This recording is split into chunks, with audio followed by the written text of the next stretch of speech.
I always believed that this whole war on terror was the wrong way of fighting terrorism. I felt that it created more terrorism because of collateral damage. We were witness to that in our own country. In Pakistan's tribal areas, the more drone attacks, the more people got killed, their families got killed in drone attacks, the more people joined the militants. So I was opposed to this, and for that I was considered anti-American. I was considered someone who was pro-Taliban. So finally the US policy under President Trump is that there should be peace talks, and there should be a dialogue, and there should be a political settlement. So we came on the same page, and that's why I have a good relationship with Pakistan has, for the first time, a decent relationship with the United States, because relationships are built on common objectives. Previously, we had this awful situation whether the US expected Pakistan to help them win the war in Afghanistan. Pakistan should never have accepted this challenge by the US, because we could not do it, we couldn't deliver.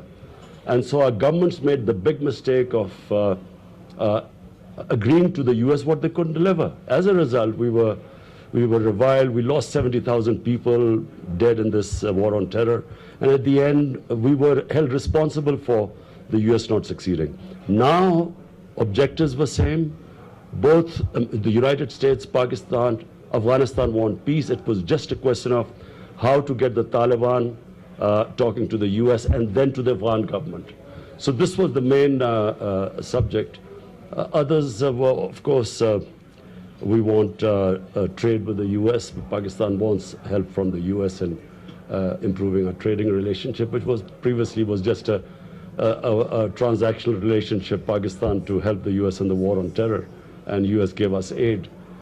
Now we want a proper relationship with the US. The last time you met, President Trump suggested he might be willing to get involved in Kashmir. You've called to internationalize the issue before.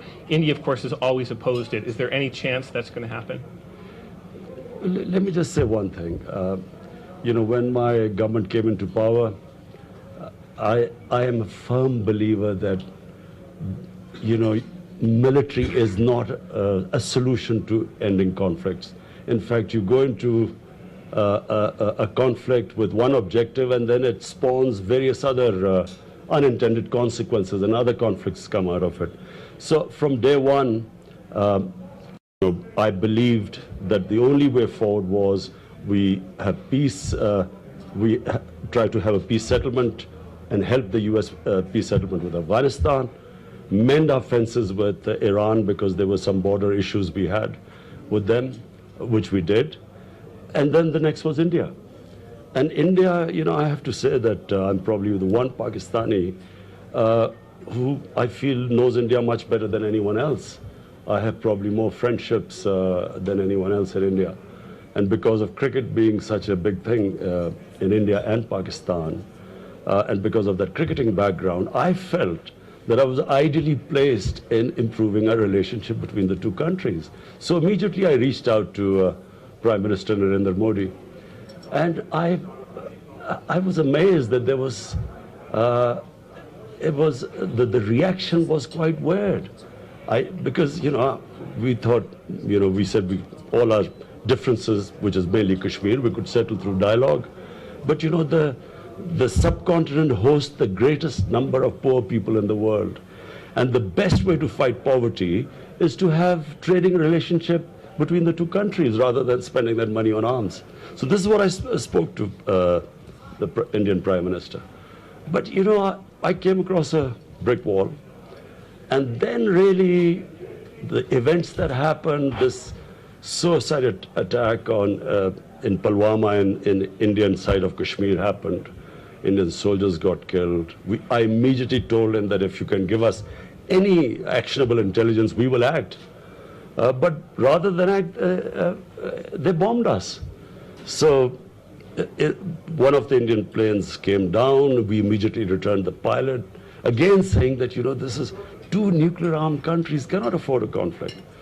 But really, it was after Mr. Modi won the second election, which was in 2018. And then when he annexed Kashmir, Kashmir, remember, is a disputed territory between Pakistan and India, according to the UN resolution 70 years ago, the 11 resolutions of the UN. And the people of Kashmir were supposed to decide their destiny through a referendum, a plebiscite. So India unilaterally annexed Kashmir, revoked their status, which was in their own constitution, this Article 370. And from then onwards, things went from bad to worse. And really, what is happening in India, let me just say one last word on that. Because I know India, I think it's a disaster for people of India. It's a bigger disaster for people of Kashmir, who for over 5 months now are literally in an open prison, kept there by 900,000 troops.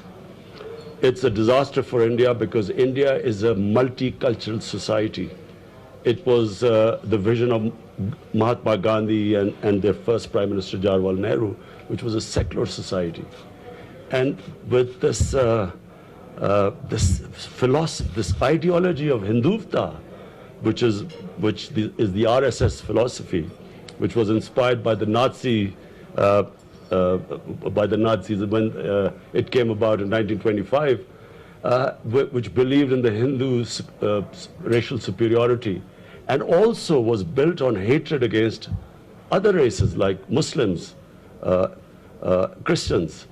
So therefore, I feel bad because, you know, how can in such a huge country with a Muslim population of 200 million people, there are Christians there, there are Sikhs there are Dalits there are tribals. I just think that the path which India is going is a disaster for India. But I feel that for people of Kashmir right now, it is the biggest disaster because they are trying to change the demography of Kashmir, which actually is against the Fourth Geneva Convention, calls it a war crime. So yes, I'm worried about Kashmir, and that's also what I talked to President Trump about. So you said a lot there that I want to pick up on. First, to return to India and Pakistan and the idea of war.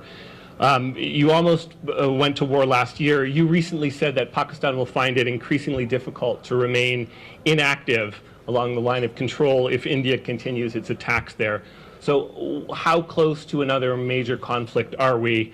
What can you do to prevent it, and what can the rest of the world do to prevent it? Well, we're not close to the conflict right now, but I'm just looking ahead, and that's why it's important that, you know, the United Nations must act, the US must act, because what I fear is what happened in Pulwama. We asked India that, look, this suicide attack has happened, you blamed us, please give us any actionable intelligence and we'll react. But the dossier arrived after the Indian jets had bombed Pakistan. So my worry is, and by the way, after that, the whole election campaign, which Narendra Modi won hands down, was actually hatred against Pakistan and this whole jingoism and war hysteria. So my worry is that, you know, if things get bad in India, there are protests in India against these two, citizenship law and registration law, these two laws they brought about. There are protests going on in India now. Worry is that, you know, to take attention away from if things get worse there. Already there's a bombing along the line of control. Things could get worse, and they might just try and distract from that. So you cannot have two nuclear-armed countries even contemplating a conflict. That's why the US, the most powerful country in the world, and the United Nations, they must take steps. All I said was that why not send observers along the line of control?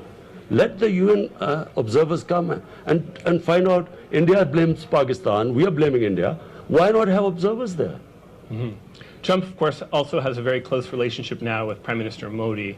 Were you worried by Howdy Modi? Yeah, not by Howdy Modi, but this relationship is understandable because India is a huge market, and of course every a country would like trading ties and benefits of this huge market. And that's fine. My only concern is not about the US-India relationship. My concern is that it's the direction India is going. And I'm worried about that.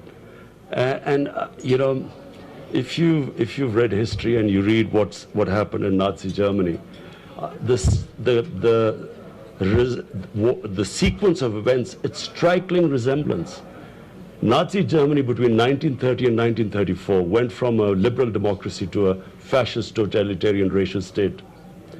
If you look at what is happening in India in these BJP 5 years, look where it's heading.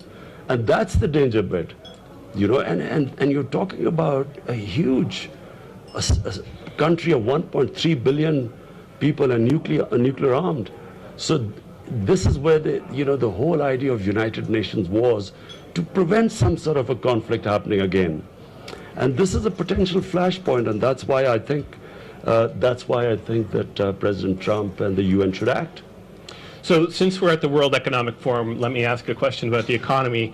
Pakistan's economy has crashed 13 times over the last 16 years and required an IMF bailout each time.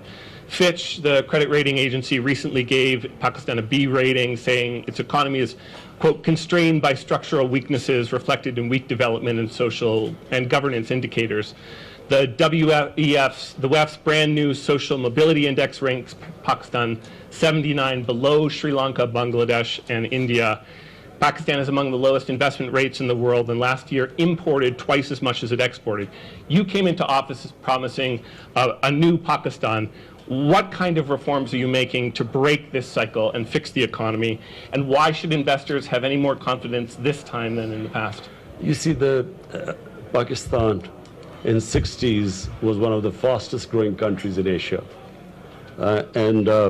Pakistan was industrializing faster than anyone else.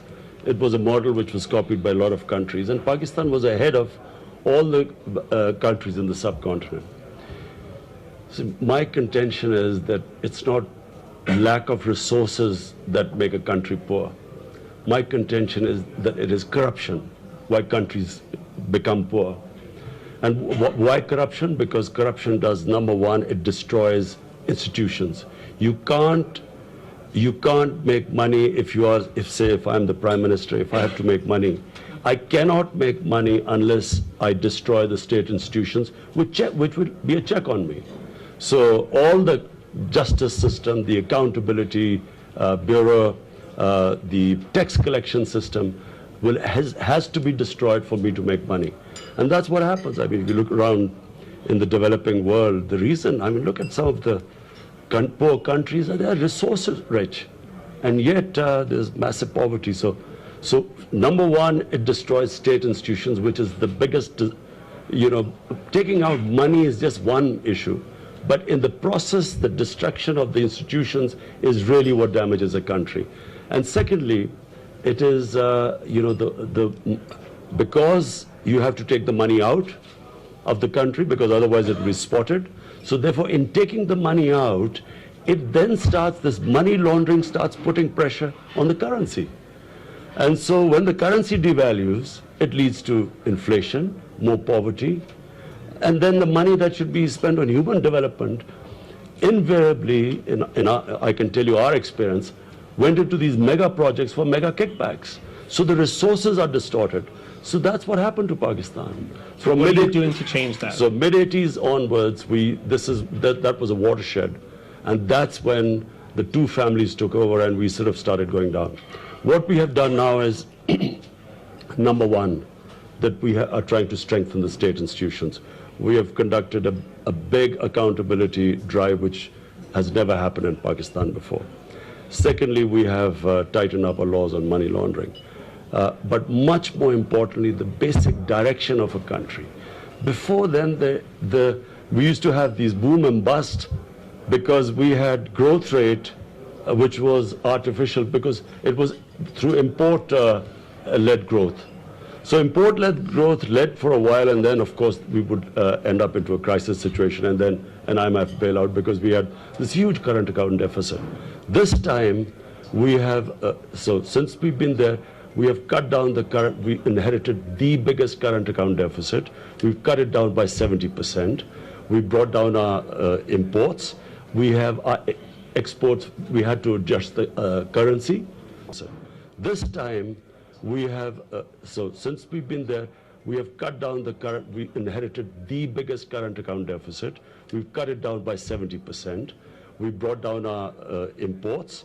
We have our exports, we had to adjust the currency so that it became, our goods, exports became compatible, could compete with the other countries.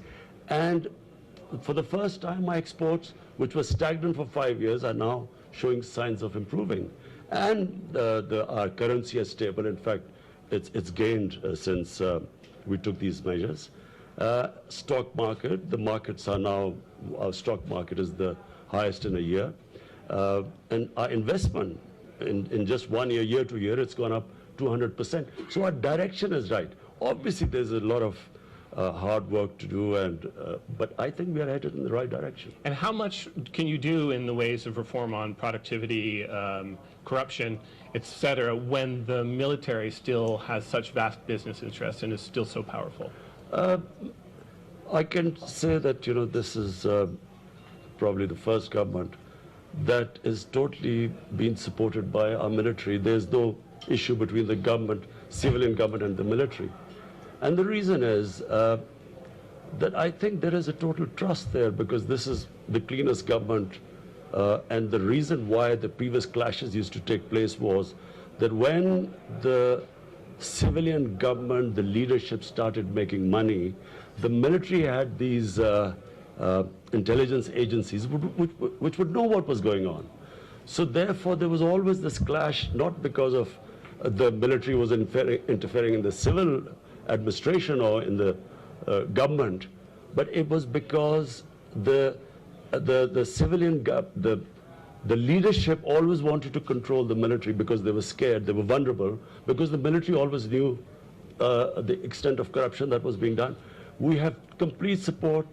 My foreign policy, which I am following, is completely supported by all institutions, including the military, simply because they believe that we are in the right direction. So I have had no problems with the military ever since our government has come into power. Last question for me, and then I'll open things up. You've been very vocal, as you were today, about criticizing India's treatment of its Muslims.